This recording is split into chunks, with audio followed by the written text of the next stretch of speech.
আসসালামু আলাইকুম। আচ্ছা, কখনো কি এরকম হয়েছে যে শপিংয়ে বাইরে হয়েছেন, অনেকগুলো মার্কেট ঘুরছেন কিন্তু কিছুই কেনেন নাই, জাস্ট খাওয়া দাওয়া করে চলে আসছেন? আমরা দুনো বোন ওই দিন সেম কাজই করছি।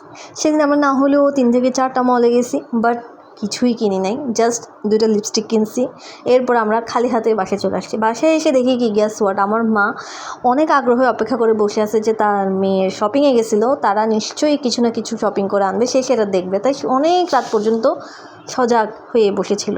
অ্যান্ড আমরা আসছি কয়টা বাজে জানো? আমরা আসছি রাতের প্রায় 2টা বাজে। সেই ইফতারের পর বাইরে ছিলাম, বাট খালি হাতে।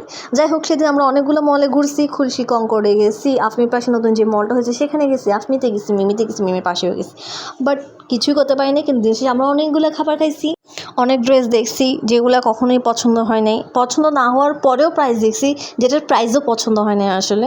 যাই হোক, আমি আর আমার বোন আসলে খুবই কম সময় পাই। So it was great. ভালো থাকবেন, দেখা হবে নেক্সট ভিডিওতে। আসসালামু